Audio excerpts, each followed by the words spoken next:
जीवित और महान सामर्थी परमेश्वर, हम आपका हृदय से धन्यवाद करते हैं, क्योंकि जैसे जैसे पवित्र आत्मा आपके वचनों की गहराई में हमको लेकर जाता है, वैसे वैसे प्रभु हमारा हृदय धन्यवाद से भरता जाता है और हमारा जीवन आपको समर्पित होता जाता है। हाँ प्रभु, यदि हम पूर्ण समर्पण ना करें तो आपके द्वारा हमारे जीवन में कुछ भी कार्य नहीं किया जा सकता। हाँ प्रभु, हम जब अपने आप को संपूर्ण हृदय से देह प्राण आत्मा सहित आपको समर्पित करते हैं, तब पवित्र आत्मा के द्वारा आपकी योजनाएं हमारे जीवन में लागू की जाती हैं और पूरी की जाती हैं, जिससे हमारा जीवन आपकी महिमा का कारण बनता है और आपकी महिमा को प्रकट करता है, जिससे आपकी महिमा इस पृथ्वी पर सबके सामने प्रकट होती है। प्रभु, हम आपको धन्यवाद करते हैं। आप धन्य प्रभु हैं और आप जीवित और सच्चे परमेश्वर हैं। हम आपको धन्य कहते हैं और धन्यवाद के साथ इस प्रार्थना को प्रभु यीशु मसीह के नाम से मांगते हैं, आमीन। Praise the Lord. हम परमेश्वर का बहुत धन्यवाद करते हैं, क्योंकि वो अद्भुत युक्ति करने वाला महान सामर्थी परमेश्वर है।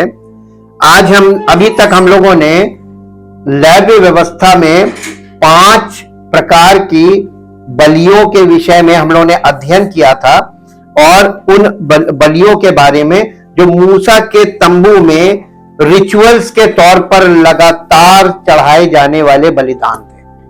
और हमने उन बलिदानों का जो पुराने नियम में लेवी व्यवस्था की पुस्तक में वर्णन किया गया है, उनका लगातार अध्ययन किया सोमवार से लेके अभी तक। और अब हम आज उसके निष्कर्ष पे अध्ययन करेंगे कि उन सब बलिदानों का, उन तमाम रिचुअल्स का और उसे करने वाले याजकों का, महायाजकों का कार्य और वेदी का कार्य, अग्नि, इन सब चीजों को यीशु मसीह ने किस प्रकार एक बलिदान से वो सब कुछ पूरा किया। इसको कहते हैं the 5 sacrifices of Calvary. Calvary का मतलब होता है वो स्थान जहां पर क्रूसिफिक्शन किया गया था, और ये यरूशलेम से बाहर था, शहर से बाहर एक अलग स्थान था। उस स्थान का नाम कैलवरी था, और कैलवरी की पहचान क्रूसिफिक्शन से है।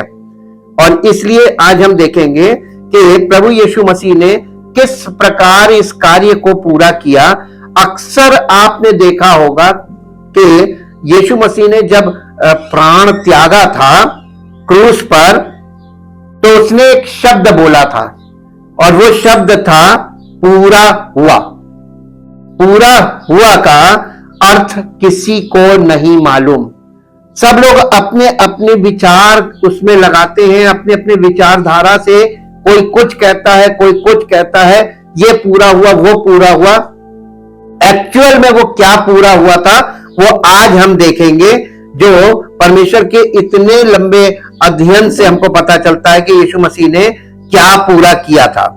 यीशु ने गुड फ्राइडे वाले दिन, जिस दिन उसका क्रूसिफिक्शन हुआ था, वो उन 6 घंटों के दौरान पाप का कर्ज पूरी तरह से चुकाया।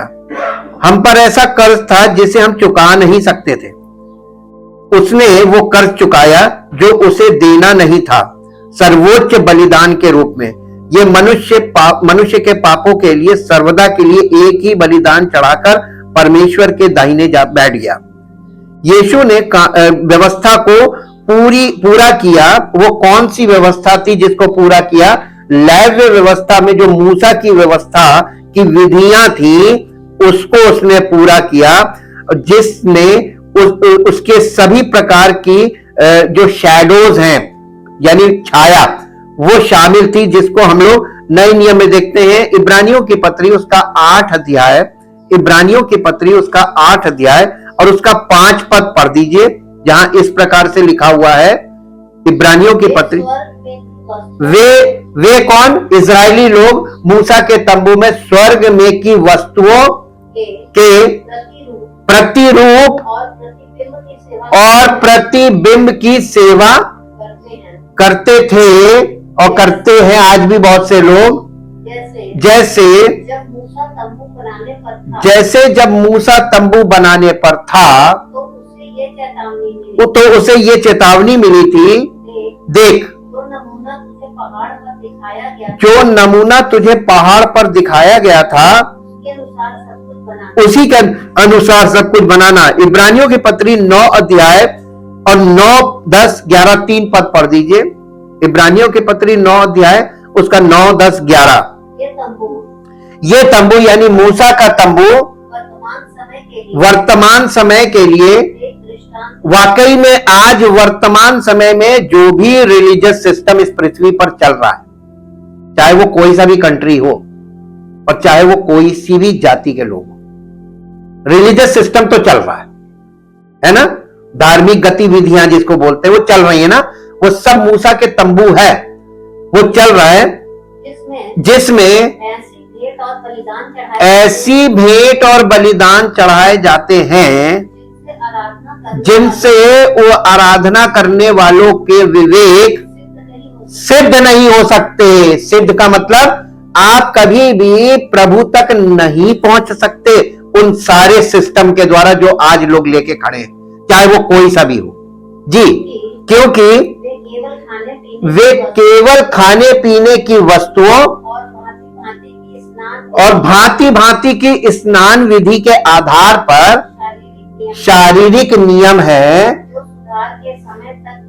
कब तक के लिए ये नियुक्त किए गए थे? जो सुधार के समय तक के लिए नियुक्त किए गए हैं। अभी तक सुधार हुआ ही नहीं, यानी लोगों को अभी तक इतनी चेतना नहीं मिली, इतनी उनके मन में ये जागृति नहीं आई कि वो जीवित और महान समर्थी परमेश्वर, उसको हम इन विधियों से नहीं पा सकते। ये मनुष्यों की विधियां हैं और ये केवल शिक्षा के लिए बहुत अच्छी थी, लेकिन आज इसी को लोगों ने आधार बना लिया। तो आधार तो ये ना थी, ना है और ना होंगी। परंतु जब मसीह आने वाली अच्छी अच्छी वस्तुओं का महायाजक होकर आया तो उसने और भी बड़े और सिद्ध तंबू में होकर, जो हाथ का बनाया हुआ नहीं, अर्थात इस सृष्टि का नहीं, और बकरों और बछड़ों के लहू के द्वारा नहीं, पर अपने ही लहू के द्वारा एक ही बार पवित्र स्थान में प्रवेश किया और अनंत छुटकारा प्राप्त किया। तो इसके द्वारा आपको सिद्धि मिलेगी। एक ही बार प्रवेश किया और अनंत छुटकारा प्राप्त किया। अब देखिए यहां से हम चलते फिर इब्रानियों की पत्री 10 अध्याय का पहला पद पढ़ दीजिए। क्योंकि व्यवस्था, ये मूसा की व्यवस्था की बात हो रही है जिसमें आने वाली अच्छी अच्छी वस्तुओं का प्रतिबिंब है। हम लोगों ने अभी मंडे से लेके और फ्राइडे तक प्रतिबिंब का अध्ययन किया, शैडो जी। पर उनका असली, आज हम असली स्वरूप की बारे में उसका मिलान करेंगे जी। इसलिए उन एक ही प्रकार के बलिदानों के द्वारा जो प्रति वर्ष अचूक चढ़ाए जाते हैं, पास आने वालों को कदापि सिद्ध नहीं कर सकते। नहीं तो देखिए, अगर लोगों को सिद्धि प्राप्त होती जाती तो चढ़ाने वाले घटने चाहिए थे। यहाँ चढ़ाने वाले बढ़ रहे, इसका मतलब सिद्धि नहीं हो रही है। अब आप एक बात बता दें, कॉमन सेंस की बात है, जिस अस्पताल में भीड़ बढ़ती जाए इसका मतलब वहां इलाज हो नहीं रहा है। जहां पे भीड़ बढ़ती जा रही है ये रॉन्ग साइन है, गलत चिन्ह है, और लोग भीड़ को सही मानते हैं। भीड़ सही नहीं होती है, भीड़ गलत है। अब यहां पे हमने इस बात को देखा कि जो लेविटिकल प्रणाली आने वाले उद्धारकर्ता की एक चित्र गैलरी थी। जो लेवी व्यवस्था की पुस्तक है वो यीशु मसीह के विषय में जो हमारा उद्धार करता है उसकी एक पिक्चर गैलरी है जो पूरी पिक्चर दिखाती है। ये पिक्चर बुक्स हैं सब पुराने नियम में। ये कहकर ये पूरा हुआ, यीशु कह रहे थे कि तंबू के समान पुजारी और सेवकाई और बलिदान प्रणाली में उनके सभी चित्र पूरी तरीके से पूरे हो गए।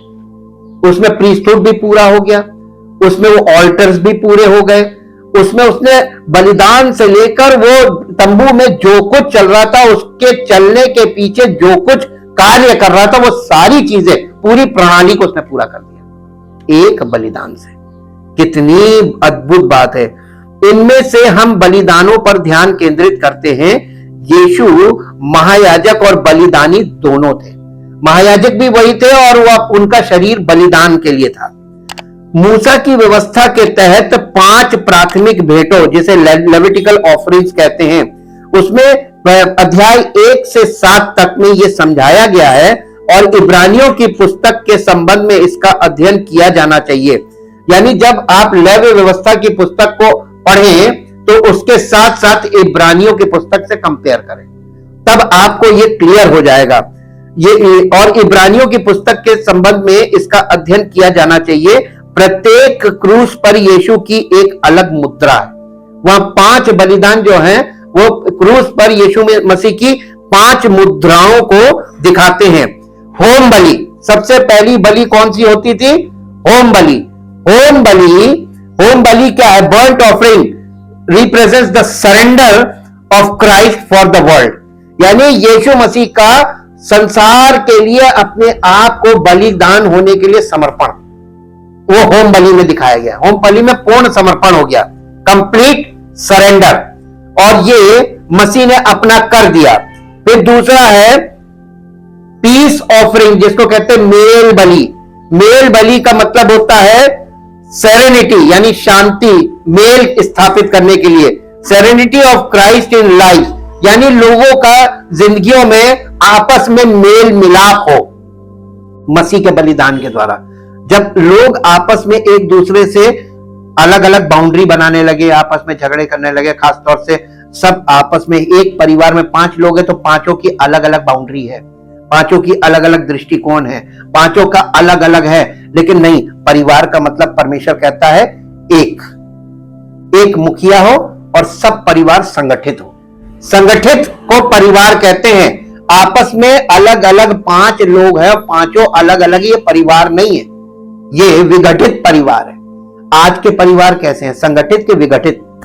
आपको सब विघटित मिलेंगे, सब टूटे परिवार हैं, रिश्ते आपस में एक मेल मिलाप नहीं है। यीशु मसीह ने ये जो पीस ऑफरिंग, मेल बलि, फिर दूसरी है अन्न बलि।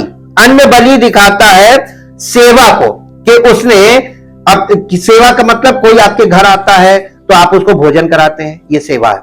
और जब आपके यहां रोज सुबह दोपहर शाम ये सेवा का कार्य चलता है ना, रसोई से भोजन तैयार करना, भोजन परोसना, ये अपने आप में बहुत बड़ी सेवा है।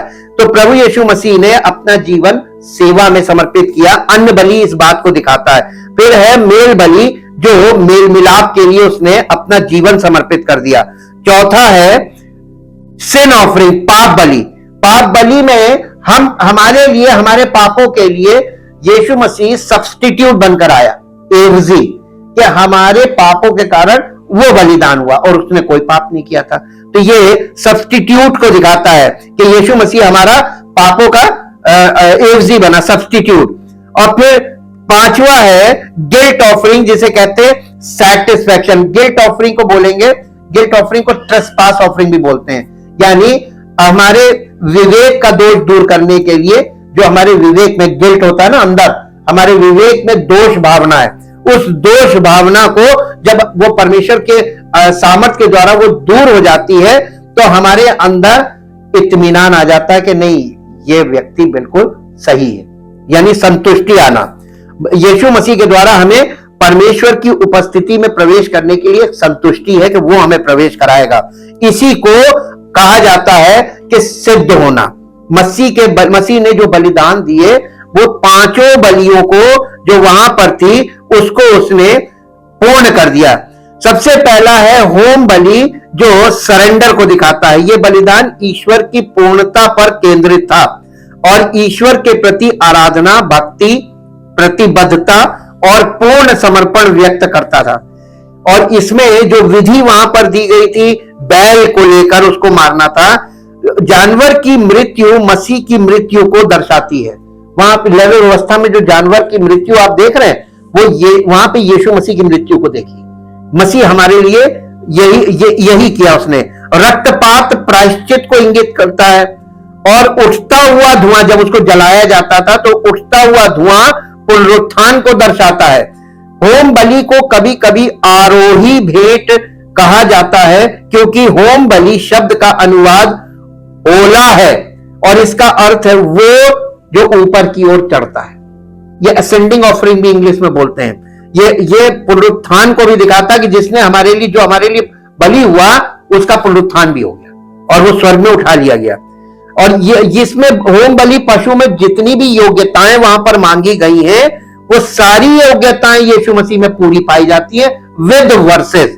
जैसे लेवी व्यवस्था में के अंतर्गत होम बलि के लिए जो कुछ आवश्यक था यीशु ने उसे पूरा किया। पहली चीज वो नर होना चाहिए था, मेल। यहां पर लिखा वो एक पुरुष था। फिर दूसरा पॉइंट था वो निष्कलंक होना चाहिए था, वो निष्कलंक था। और निष्कलंक के विषय में आपको 3 पद बता देते हैं। पहला पत्रस पहला अध्याय 19 पद पढ़ दीजिए। पहला पत्रस पहला अध्याय 19 पद, जहां इस प्रकार से लिखा हुआ है, पर निर्दोष और निष्कलंक मेमने अर्थात मसीह के बहुमूल्य लहू के द्वारा हुआ उसका ज्ञान तो जगत की उत्पत्ति के पहले ही से जाना गया था। पर अब इस अंतिम युग में तुम्हारे लिए प्रकट हुआ। पहला पत्रस पहला अध्याय 22 और 23 पद पढ़ दीजिए। अतः जबकि तुमने भाईचारे की निष्कपट प्रीति के निमित्त सत्य के मानने से अपने मनों को पवित्र किया है, तो तन मन लगाकर एक दूसरे से अधिक प्रेम रखो, क्योंकि तुमने नाशवान नहीं पर अविनाशी बीज से परमेश्वर के जीवते और सदा ठहरने वाले वचन के द्वारा नया जन्म पाया है। अब देखिए यीशु में कोई पाप नहीं था। पहला यूहन्ना 3 अध्याय 5 पद में भी यही बात लिखी है कि वो पाप से अज्ञात था।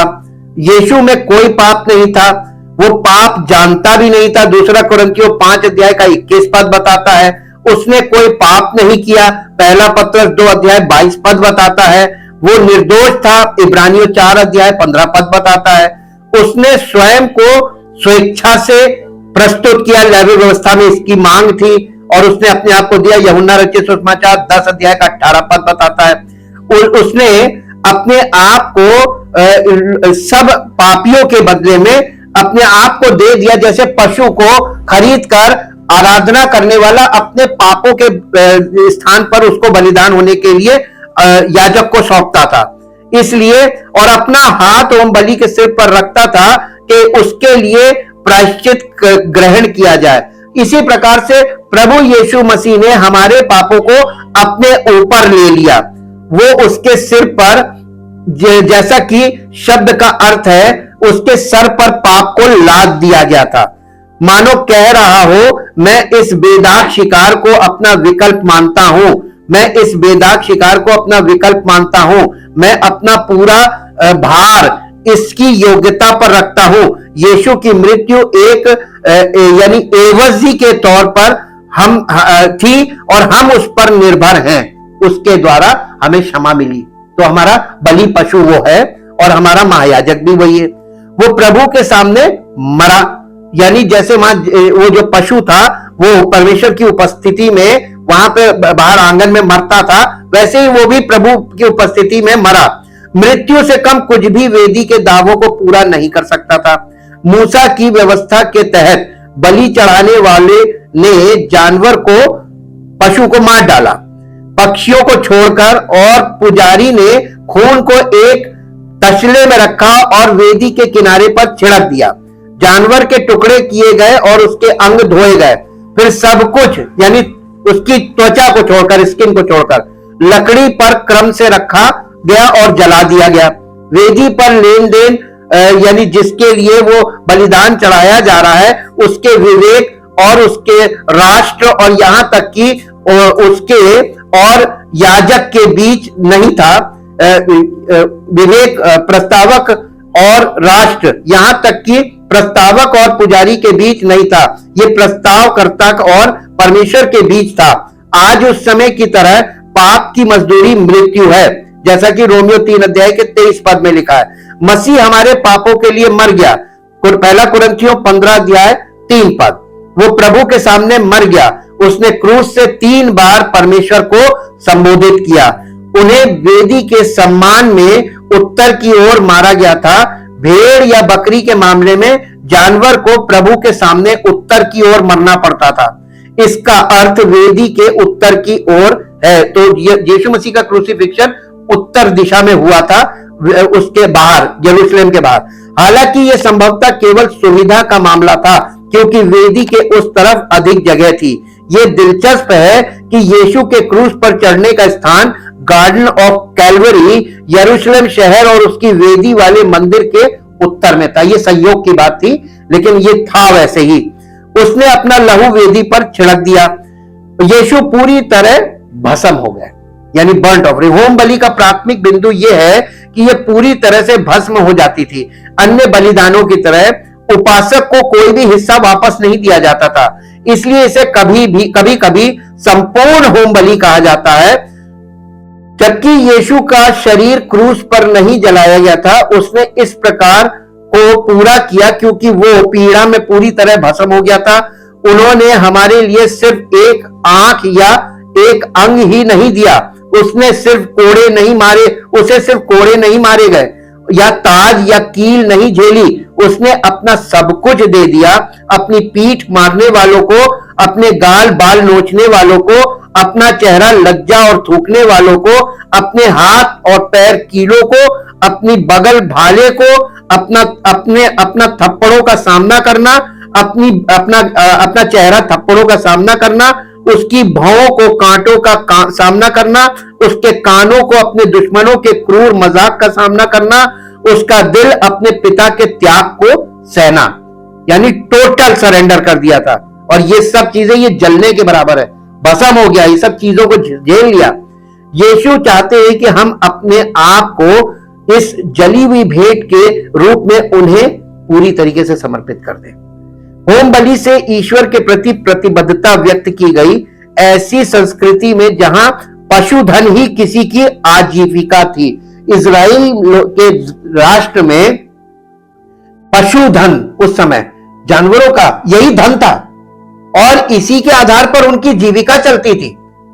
भाई दूध का व्यापार इसी से होता है, सारे व्यापार जुड़े पशुधन से, और ये उनकी रोजी रोटी की चीज थी और ये उनकी जीविका थी। कोई व्यक्ति बैल, मेढ़े, यहां तक कि एक पक्षी को भी हल्के में नहीं लेता था। ये एक कामकाजी वर्ग के व्यक्ति के 1 सप्ताह की तनख्वाह जला देने या अपनी कार दे देने के बराबर था।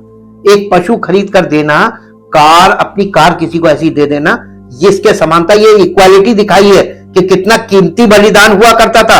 आजकल के लोगों को ये परंपरा इसलिए नहीं महसूस है क्योंकि आजकल के लोगों का इन चीजों से, पशुधन से कोई मतलब नहीं रह गया। अब सब गाड़ी वाले हो गए, इसलिए कार से इसकी तुलना करके बताई गई है।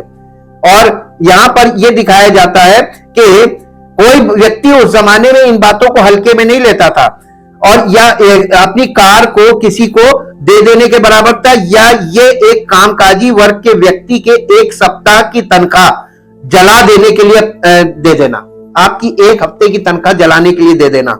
ये समर्पण था उनका। और हमें अपना सब कुछ ईश्वर को समर्पित कर देना चाहिए। इसीलिए पौलुस ने लिखा रोमियो की पत्री 12 अध्याय उसके पहले पद में, नए नियम में उसने हमको ये विधि बताई। ये होम बलि विधि है नए नियम की। अब जब हमारे लिए सारे बलिदानों को यीशु मसीह ने पूरा किया तो हमें क्या करना चाहिए, ये यहां पर उसने कहा 12 अध्याय पहला पद रोमियो, इसलिए हे भाइयों, मैं तुमसे परमेश्वर की दया स्मरण दिलाकर विनती करता हूं कि अपने शरीरों को जीवित और पवित्र और परमेश्वर को भावता हुआ बलिदान करके चढ़ाओ। यही तुम्हारी आत्मिक सेवा। बताइए, कोई भी चीज नहीं देनी, अपने शरीर को जीवित पवित्र परमेश्वर को भावता हुआ बलिदान करके चढ़ाना, ये कठिन पड़ रहा है। पैसा देना सरल है, चढ़ावा चढ़ाना सरल है, अपना जीवन उसको समर्पित करना ये कठिन है। आजकल के लोगों के लिए ये कठिन चीज है। और इसलिए जैसे कि पहला कुरिन्थियों 15 अध्याय 31 पद भी पढ़ दीजिए, कंपैरिजन में पढ़ेंगे। फर्स्ट कुरिन्थियंस चैप्टर 15 वर्स 31 31 पद, पहला कुरिन्थियों 15 अध्याय 31 पद। यहां पे लिखा हुआ है, हे भाइयों, मुझे उस घमंड की शपथ जो हमारे मसीह यीशु में मैं तुम्हारे विषय में करता हूं और कि मैं प्रतिदिन मरता हूं, यदि मैं मनुष्य की रीति पर इफिसुस में वन पशुओं से लड़ा तो मुझे क्या लाभ हुआ। यानी कलीसिया के मसीही विश्वासियों के लिए प्रतिदिन मरता था, प्रतिदिन मृत्यु से इसकी मुलाकात होती थी। सेवकाई में जब हम प्रभु की सेवा में होते हैं तो प्रतिदिन हमारा मृत्यु से सामना होता है। और इसके साथ साथ दिव्य कृपा की शक्ति से अब मुझे अपनी सेवा में समर्पित करें प्रभु, ये उसकी प्रार्थना है। ठीक है, अब इसके बाद हम आते हैं कि सेवा में दूसरा बलिदान क्या था, ग्रेन ऑफरिंग, यानी जिसे अन्न बलि कहते हैं। अन्न बलि में वो ये दिखाता है कि मसीह हमारा भोजन है, जीवन की रोटी मैं हूं। अब समझ में आया ना, ये जीवन की रोटी कहां से जुड़ी हुई है, ये जीवन की रोटी इस बलिदान से जुड़ी हुई है। उसने कहा जो मेरा मांस खाता मेरा लहू पीता। अब समझ में आया है कि कहां से बोल रहा था। ये बलिदान में जब आप लैविक व्यवस्था में देखेंगे तो वो बलि पशु को बकरा होता था, बकरा या भेड़ नर, इसको बलि किया जाता था और इसको वो लोग इसका मांस खाते थे। आधा वो उसको भून के वहां पे खाया जाता था।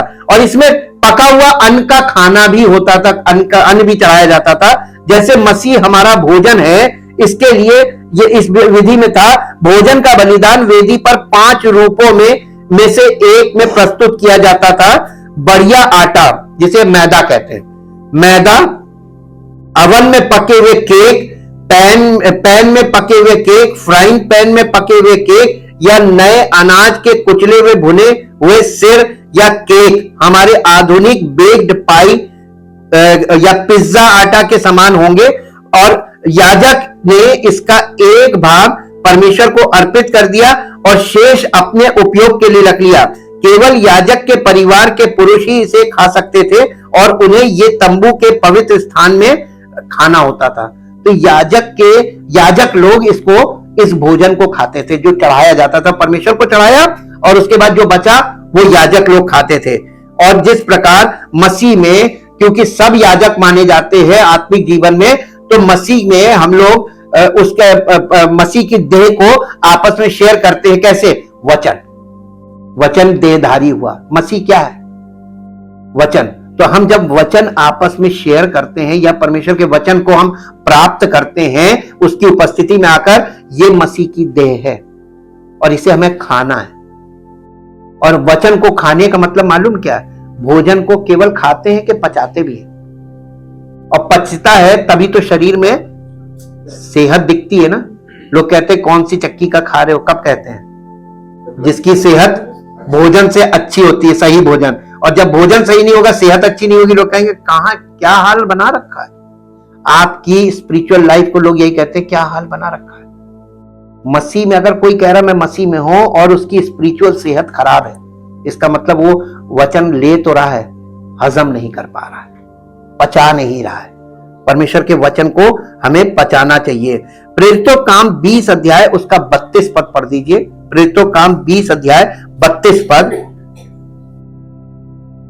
यह भेंट यीशु मसीह को जीवन की रोटी के रूप में दर्शाती है। जब हम उसकी आराधना करते हैं और उसके वचन को सुनते हैं तो वो हमारी आत्माओं का पोषण करता है। प्रेरितों का 20 अध्याय 32 पद। जी 20:32 जी, किसी को मिल गया? जल्दी से पढ़े। और अब मैं तुम्हें परमेश्वर को और उसके अनुग्रह के वचन को सौंप देता हूं, जो तुम्हारी कौन उन्नति कर सकता है? वचन। परमेश्वर का वचन आपकी उन्नति कर सकता है और सब पवित्र किए गए लोगों में साझी करके मिरास दे सकता है। परमेश्वर का वचन आपको परमेश्वर के राज्य में मिरास दे सकता है। इसी के साथ साथ एक पद और पढ़ दीजिए, यूहन्ना रचित सुसमाचार 12 अध्याय।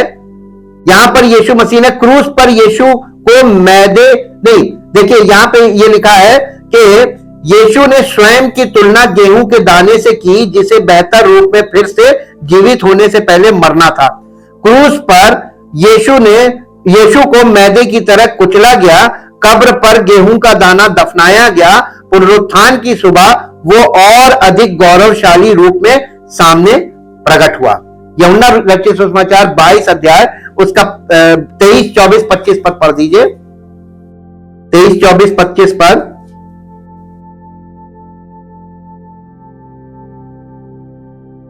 जी,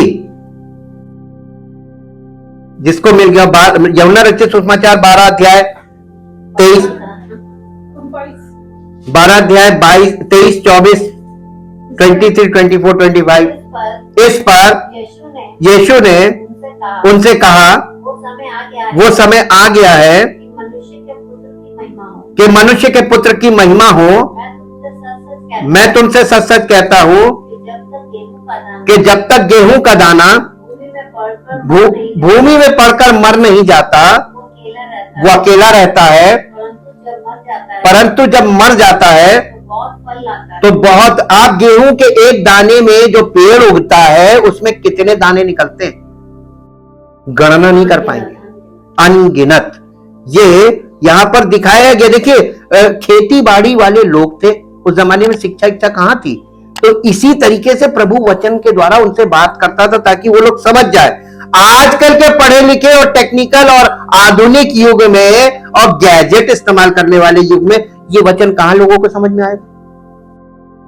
खेती बाड़ी वाले है नहीं, कहीं दूर दूर तक कोई वास्ता नहीं, जानते भी नहीं है। यहां तक कि आप गांव में चले जाइए, गांव के बच्चे भी नहीं जानते आजकल ये सब। यानी ये शिक्षा जो सत्य है वो आज धूमिल हो गया, क्योंकि जिस आधार पे ये दिया गया था वो आधार ही आज खत्म हो गया।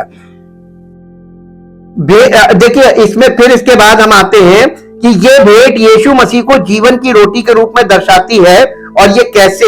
क्योंकि ये बलिदान यीशु को दर्शाता है। हम समझते हैं कि परमेश्वर ने भोजन भेंट स्वीकार करने से पहले ये पेशकश करने वाले के लिए इतनी सख्त शर्तें क्यों रखी? भेंट के साथ तेल भी शामिल होना चाहिए।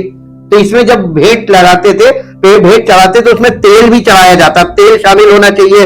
ये जो परमेश्वर के पवित्र आत्मा की एक तस्वीर है जो मसीह को बिना माप के दी गई थी। उसके बाद सनातन आत्मा के माध्यम से उसने अपने आप को निष्कलंक होकर परमेश्वर को अर्पित कर दिया।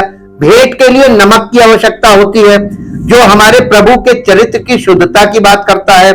खमीर और शहद को भोजन बलि से वर्जित किया गया था। यहूदियों ने फसह के नियमों के कारण खमीर को बुराई से जोड़ा और इसलिए यीशु मसीह में कोई पाप नहीं था। तथ्य यह है कि खमीर और शहद दोनों फर्मेंट करते चीजों को। जैसे आप आटे में अगर खमीर मिलाते तो आटे को फुला देता है ना, शहद में भी यही गुण होता है, उसके अंदर फर्मेंटेशन हो जाता है शहद से। ये इसीलिए इसको निषेध कर दिया था, यानी मना किया था। ये जलता हुआ अनाज यहोवा के लिए सुखदायक सुगंध था। बाइबल अक्सर परमेश्वर की गंध की भावना को, यानी जो खुशबू उसको मिलती थी, उसको प्रसाद के साथ जोड़ देती है कि ये प्रभु को प्रसाद चढ़ गया, वो धुआं जो उठता था। यीशु का आदर्श चरित्र सदैव परमेश्वर के लिए एक मीठी सुगंध था और इसने कैलवरी में उसकी भेंट को परमेश्वर के लिए एक सुखद सुगंध दी।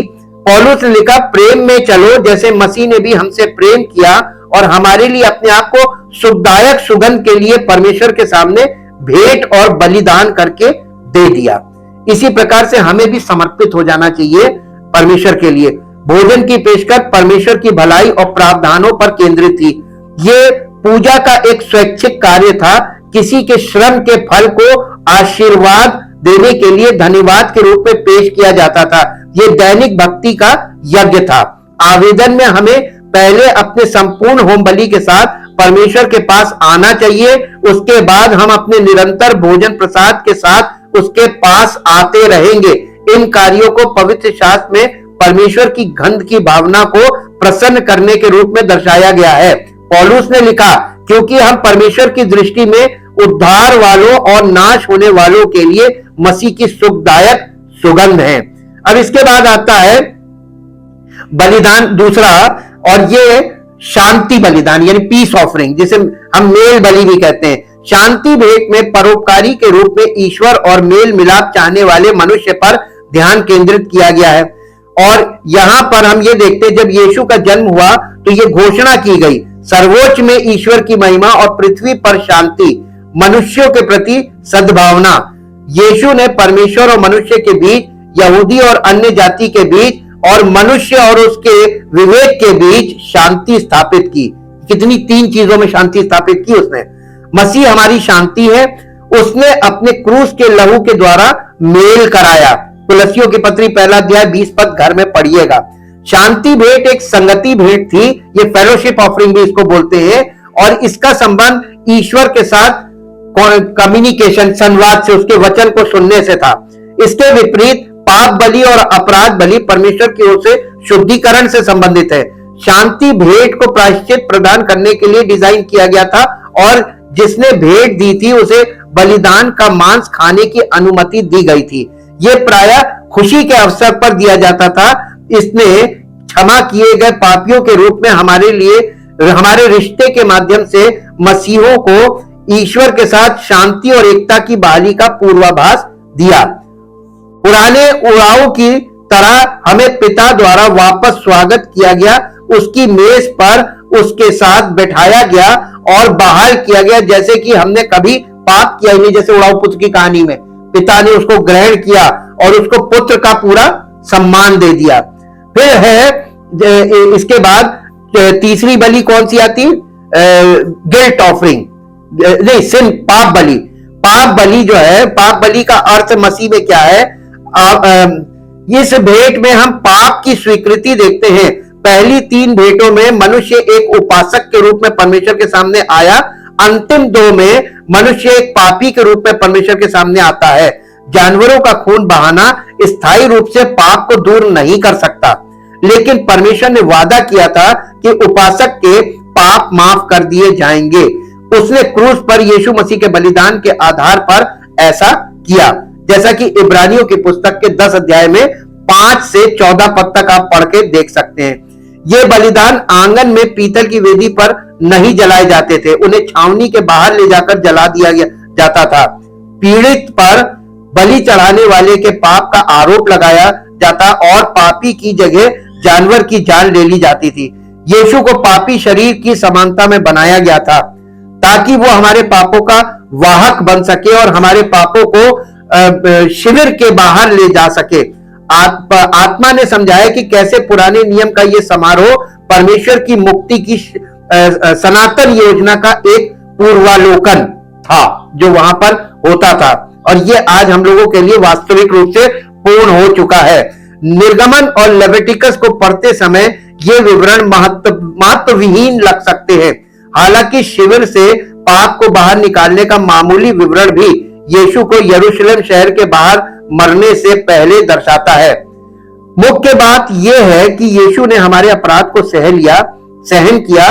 क्रूस पर वो हमारे लिए पाप बना। यीशु ने पाप के लिए सामूहिक अर्थ में और पापों के लिए व्यक्तियों के कष्ट उठाया। पाप बलि ने मनुष्य को सिखाया कि परमेश्वर उसे पाप के लिए जिम्मेदार ठहराता है। पापी आध्यात्मिक अपराधी है जिन पर मुकदमा चलाया गया, दोषी पाया गया और मौत की सजा सुनाई गई। हमें ये नहीं मानना चाहिए कि हम सुरक्षित और सही हैं यदि हम केवल अपने विवेक के अनुसार जीते हैं। परमेश्वर के पास तराजू है, उसके पास मानक है, उसने अपने कानून के उल्लंघन के लिए दंड निर्धारित किया। इस प्रकार स्वर्ग की कोई भी आशा रखने के लिए एक बलिदान की आवश्यकता होती है। तो परमेश्वर ने अपने हिसाब से ये दंड भी अपने पुत्र के द्वारा पूरा कर दिया। क्षमा को औचित्य कहा जाता है, जस्टिफिकेशन इंग्लिश में। क्षमा को औचित्य कहा जाता है, जो एक न्यायिक शब्द है। पाप से हम अपराध बोध ग्रस्त हैं। क्षमा में यीशु का खून हमारे अपराध को दूर करता है और हमें पाप के दंड से मुक्त कर देता है। कानून की नजर में जुर्माना भर दिया गया, इसी को उसने कहा था पूरा हुआ, यानी जुर्माना भर दिया। अब जब आपको जो कानून ने जो जुर्माना बताया भर दिया, तो अब आपको कौन बंधन करेगा? अब आप जाओ बड़ी। संतुष्टि जो आखिरी है, गिल्ट ऑफरिंग, ये संतुष्टि को दिखाती है। यह जानबूझकर या अनजाने में किए गए पाप के लिए एक अनिवार्य प्रायश्चित था, जिसके लिए क्षतिपूर्ति की आवश्यकता थी।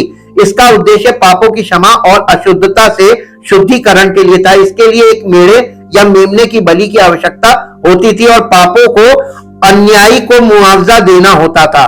और इसलिए ये हमारे विवेक को शुद्ध करता। अपराध बलि के लहू ने विवेक को शुद्ध कर दिया और अतिचारी को उस व्यक्ति के पास भेज दिया जिसके साथ उसने अन्याय किया था।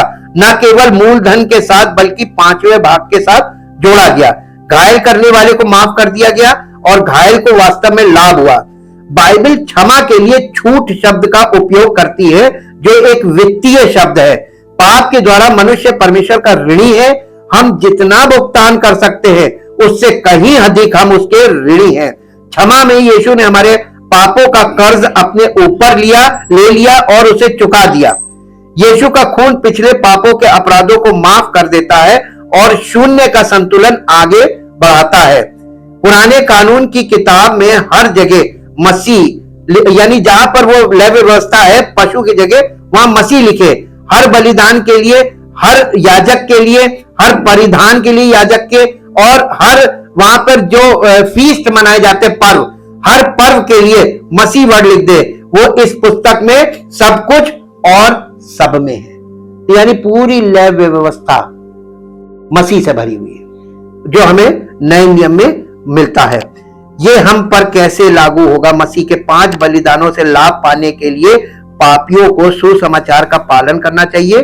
सुसमाचार का पालन करने में ईश्वर के पुत्र के रूप में मसीह में विश्वास करना, पाप की जीवन शैली से पश्चाताप करना और अपने व्यक्ति को विश्वास योग्य परमेश्वर के साथ होना चाहिए और कलीसिया में अपने आप को सरल कर ले। ये एक सरल योजना है।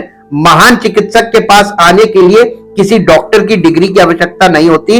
इसके लिए सैमसन की ताकत नहीं, सुलेमान की बुद्धि नहीं और डैनियल के तरह साहस की आवश्यकता नहीं है। वो ये व्यक्ति से उद्धारकर्ता की शक्ति पर निर्भर रहने, ईश्वर की बुद्धि पर भरोसा करने और शैतान के विनाश से डरने की मांग करता है।